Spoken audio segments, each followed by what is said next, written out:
तो लीजिए बेटा, इस वीडियो में अब हम पढ़ रहे हैं बैटरीज। देखिए बैटरीज क्या होती है।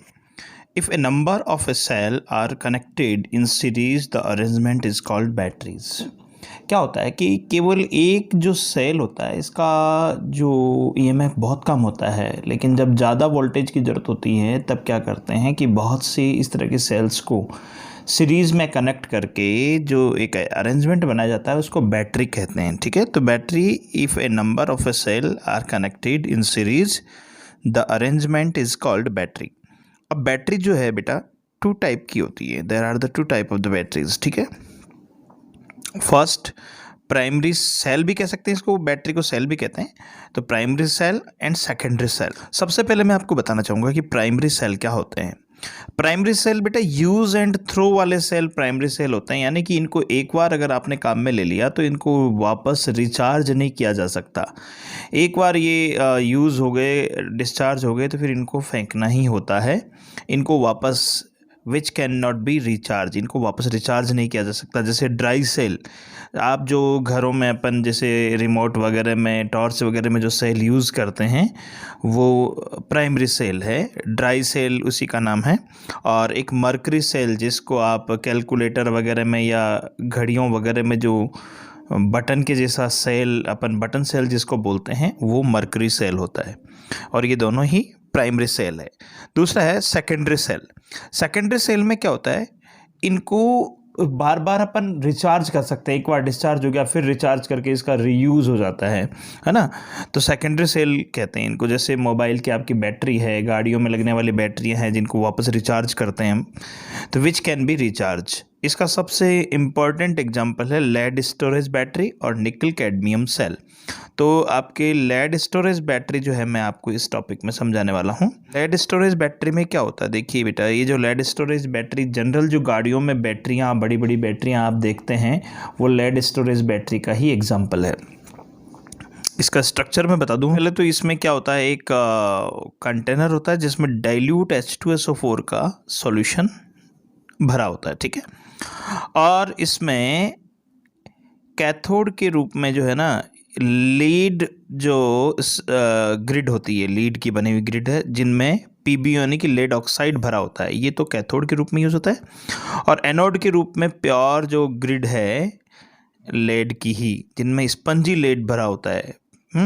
Lead grid filled with spongy lead, ये तो है एनोड की फॉर्म में, ये नेगेटिव चार्ज होता है।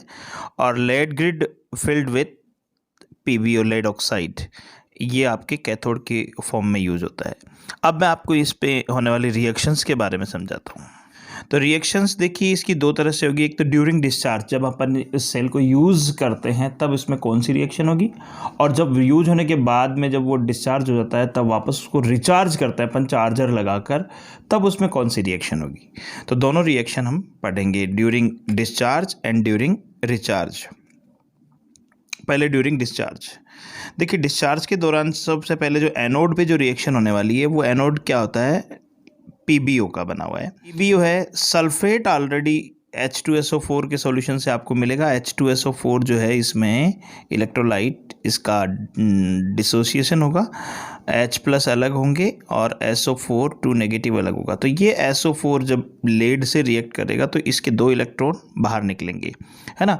जब इसके 2 इलेक्ट्रॉन बाहर निकलेंगे तो इसके ऊपर चार्ज आ जाएगा Pb2+। ये Pb2+ और ये SO4 2 नेगेटिव दोनों मिलकर बना लेंगे PbSO4, है ना। ये 2 इलेक्ट्रॉन बाहर आ गए, इसको ऑक्सीडेशन रिएक्शन बोलते हैं, क्योंकि यहाँ लीड जो है Pb+2 में ऑक्सीडाइज हुआ, और इसको बोलते हैं ऑक्सीडेशन रिएक्शन। ठीक है, अब कैथोड पर जो रिएक्शन होने वाली है ना, तो ये क्या करेगा, PbO2 SO4 से रिएक्शन करेगा, और H+ इस सॉल्यूशन में ऑलरेडी है ही। इलेक्ट्रॉन जो इसने दिए थे वो इस यहाँ यूज हो जाएंगे। अब क्या होगा, इनसे रिएक्शन होकर एक तो बनेगा PbSO4 और एक बनेगा आपके 2H2O। ठीक है, अब इन दोनों को, कैथोड और एनोड की जब रिएक्शन को जोड़ देंगे तो बनेगी ओवरऑल रिएक्शन, जो कि Pb + PbO2, 2 इलेक्ट्रॉन से 2 इलेक्ट्रॉन कैंसिल हो गए, +4H+ + 2SO4, 2PbSO4 + 2H2O। अब देखिए इसमें आपका ये एनोड पे तो ऑक्सीडेशन हो रहा है और कैथोड पे रिडक्शन हो रहा है। इस तरह से ये नेट सेल रिएक्शन बन गई ड्यूरिंग द डिस्चार्ज। ठीक है, अब हम बात करते हैं आगे ड्यूरिंग रिचार्ज के टाइम इस पे क्या रिएक्शन होगी, एट द एनोड, इन दोनों की अपोजिट हो जाएगी, उल्टी रिएक्शन हो जाएगी। एनोड पे तो रिडक्शन होगा, अब कैथोड पे ऑक्सीडेशन होगा, है ना। तो एनोड पे ये वाली रिएक्शन लिख देंगे जो कैथोड पे हो रही थी, कैथोड पे वो वाली रिएक्शन लिख देंगे जो एनोड पे हो रही थी, दोनों पे जोड़ देंगे तो इस टोटल रिएक्शन की अपोजिट ये डिस्चार्जिंग के दौरान रिएक्शन हो जाएगी। अब हम बात करते हैं कोरोजन की, कि कोरोजन क्या होता है।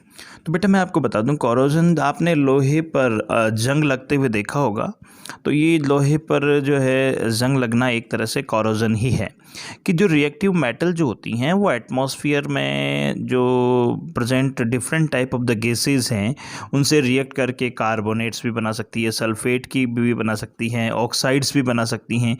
तो उन मेटल के ऑक्साइड्स, सल्फाइड्स, सल्फेट्स, इसकी फॉर्म में जो ये खराब होती जाती हैं, इस एक्टिविटी को बोलते हैं कोरोजन। ठीक है, तो इसकी ये होगी definition, the process of slow eating away of the metal due to the attack of the atmospheric gases on the surface of the metal resulting into the formation of compound such as oxides, sulphides, carbonates and sulphates is called corrosion. ठीक है,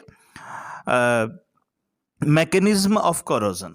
अब corrosion की mechanism देखेंगे, इसकी chemical reaction क्या होती है। देखिए इसमें भी एक छोटा सा स्मॉल इलेक्ट्रोकेमिकल सेल फॉर्म होता है, ठीक है, जिसमें जैसे ये वाटर ड्रॉप है H2O, ठीक है, ये वाटर ड्रॉप है, इसके साथ CO2 जब मिक्स हो जाएगी तो H2O और CO2 जब मिक्स हो जाएगी H2O प्लस CO2, तो इनसे बनेगा H2CO3 जिसको हम कार्बोनिक एसिड बोलते हैं। और ये कार्बोनिक एसिड जो है इस वाटर में डिजोल्व जब हो जाएगा तो ये एक इलेक्ट्रोलाइट का काम करेगा, 2H plus plus CO3 2 negative, ये इलेक्ट्रोलाइट का वर्क करेगा, ये इलेक्ट्रोलाइट बन गया, है ना। और प्योर जो आयरन है वो एनोड का काम कर रहा है, ठीक है। तो अब देखिए एट एनोड इस पे कौन कौन सी रिएक्शंस होगी। प्योर आयरन जो है वो आयरन 2 इलेक्ट्रॉन देगा, अपने एक एटम 2 इलेक्ट्रॉन देगा, 2 4 देगा, है ना। तो ये यहाँ पर ऑक्सीडेशन हो रहा है इसका। एट कैथोड, कैथोड पे क्या होगा, यहाँ जो वाटर में ऑक्सीजन, एटमॉस्फेयर से ऑक्सीजन भी तो मिल रही है, ये ऑक्सीजन और H प्लस आइन इसके अंदर इस इलेक्ट्रोलाइट में है, तो ये H प्लस आइन और ये ऑक्सीजन 4 इलेक्ट्रॉन इधर से ये देगा जो आ जाएंगे, इनका रिडक्शन हो जाएगा यहाँ पर और 2H2O बन जाएगी। इन दोनों रिएक्शंस को जब मिला देंगे तो ये रिएक्शन बन जाएगी इसकी, और ये एक हाफ सेल बन गया और ये दूसरा हाफ सेल, दोनों को मिलाएंगे तो एक कंप्लीट सेल बनेगा जिसका EMF इस फॉर्मूले से अगर हम निकालेंगे तो देखिए इसका इलेक्ट्रोड पोटेंशियल जो है standard electrode potential minus 0.44 volt और इसका स्टैंडर्ड इलेक्ट्रोड पोटेंशियल प्लस 1.23। जब इनमें इस फॉर्मूले में रखेंगे तो इस कंप्लीट सेल का जो इलेक्ट्रोड EMF है वो आ जाएगा, पोटेंशियल डिफरेंस भी बोल सकते हैं, 1.67 वोल्ट। और इस प्रकार जो ये Fe2 प्लस आयन बना वो वाटर में जो ऑक्सीजन घुली हुई है, डिज़ोल्व है, उससे रिएक्ट करके Fe2 ऑक्साइड में यानी कि फेरिक हाइड्रोक्साइड में कन्वर्ट हो जाता है। ये फेरिक हाइड्रोक्साइड जो है वाटर से, X मॉलिक्यूल ऑफ वाटर से रिएक्ट करके हाइड्रेटेड फॉर्म में आ जाता है और ये बन जाएगा Fe2O3.XH2O। ये हाइड्रेटेड फेरिक ऑक्साइड है जिसे हम रस्ट कहते हैं, इसे ही हम रस्ट बोलते हैं। तो अगर आपको रस्ट का फॉर्मूला पूछ लिया जाए तो आप बता सकते हैं कि Fe2O3.XH2O। और अब हम बात करते हैं लास्ट में फैक्टर विच प्रमोट कोरोजन। ऐसे कौन कौन से फैक्टर होते हैं जो कोरोजन को प्रमोट करते हैं। देखिए सबसे पहले तो रिएक्टिविटी ऑफ द मेटल, कि कोई मेटल जितना ज़्यादा रिएक्टिव होगा वो उतना ही ज़्यादा कोरोड होगा, ठीक है। तो रिएक्टिविटी जो मेटल की होती है वो उसको कोरोजन के लिए प्रमोट करती है ना। तो लेस रिएक्टिव मेटल जैसे क्या हो गया, गोल्ड है, सिल्वर है ना, प्लेटिनम है, ये लेस रिएक्टिव है तो इनमें कोरोजन नहीं होता है क्योंकि ये रिएक्ट ही नहीं करती है ना।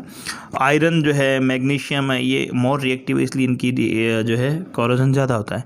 प्रेजेंस ऑफ इम्प्योरिटी, जिस मेटल में जितनी ज़्यादा इम्प्योरिटी प्रेजेंस होगी वो उतना ही ज़्यादा कोरोड होता है, ठीक है। क्योंकि इम्प्योरिटीज़ होगा तभी वो कैथोड की फॉर्म में यूज़ होगा, जब कैथोड बनेगा तो ही कंप्लीट सेल बनेगा तभी कोरोजन होगा। तो कहने का मतलब प्योर अगर मान लीजिए आयरन है, प्योर आयरन कभी भी रस्ट नहीं होगा, इस पे रस्टिंग नहीं होगी प्योर आयरन पे, है ना। ठीक है। नेक्स्ट है presence of air and moisture. हमेशा ध्यान रखिए, जब कोई मेटल एयर और मॉइस्चर की कांटेक्ट में आएगी तो ही उसका कोरोजन होगा, क्योंकि मॉइस्चर और एयर जब मिलेगी तभी तो इलेक्ट्रोलाइट फॉर्म होगा और तभी सेल कंप्लीट होगा, और तभी वो कोरोजन होगा। ठीक है, इसलिए किसी को अगर मान लीजिए मेटल को आपको कोरोड होने से प्रोटेक्ट करना है तो उसको एयर से बचाएं और मॉइस्चर से बचाएं। स्ट्रेंथ्स इन मेटल्स, जिस मेटल में खुरदरी हो या बैंड हो या ऐसी जगह हो जहाँ पानी रुक जाए, उसका कोरोजन ज़्यादा होगा।